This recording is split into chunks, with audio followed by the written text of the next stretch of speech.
Hi guys! Welcome back to my channel. So ngayon guys, magluluto tayo ng shrimp. So, tara! So okay guys, ito na yung shrimp natin. So ang binili ko, binalatan na at saka wala na yung ulo. Okay, wala na yung tail din. So diretso na siya lulutuin natin. Tapos meron tayong mga lamas dito. Dito ko lang nilagay sa plastic para dito. So, lagyan lang natin ng oil. Kasi gisahin natin yung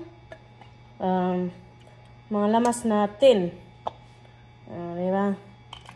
Yan lang siya guys. Okay guys, ilagay na natin yung mga lamas natin dito. Ayan. Yan lang siya guys. Diba?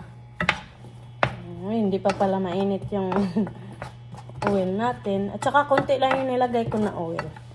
Para hindi sayang yung oil natin. Yan lang siya guys. Haluluin lang natin to. So, okay guys. Medyo luto-luto na tong mga lamas natin. Ilagay na natin yung shrimp. Yan. Kita niya ba?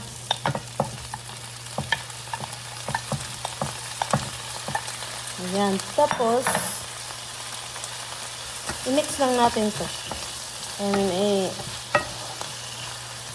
Halo-haloin lang. Ayan, guys. Kita nyo ba guys? Then, pagkatapos nito guys, nalagyan na natin. Lagyan natin ng asin. Hindi natin damihan kasi baka alat na din yan. Then paminta.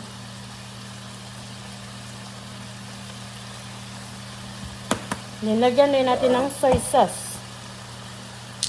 Ito talaga yung soy sauce na paborito. Tatlohin na lang natin. Ayan. So, i-mix-mix na natin to.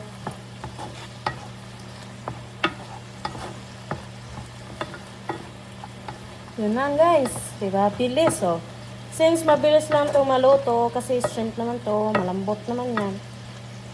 Tatanggalin natin. Titikman muna natin yung shrimp kung sakto na ba yung lasa. So, okay guys. Paluto na ito. So, titikman muna natin kung tama na ba yung lasa. Usok ito. Ba't umusok ito? Diba? So, titikman natin yung isa. Ang lasa niya.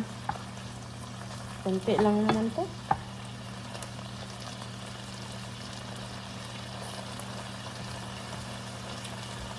So, tama na yung lasa niya. Hindi maalat. Tama lang yung lasa. So, ayan.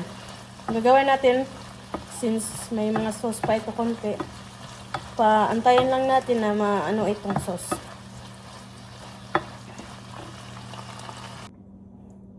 So, okay guys.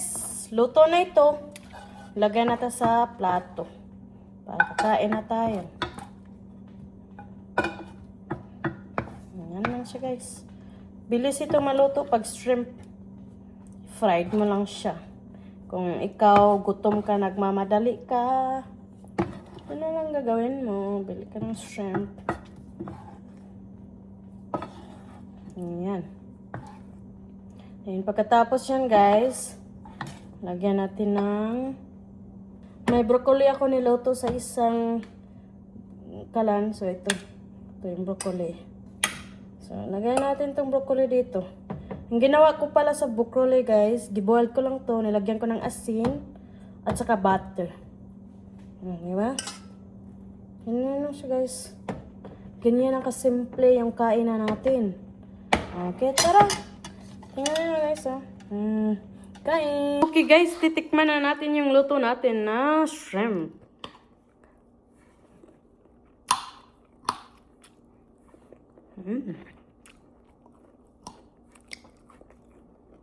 Good.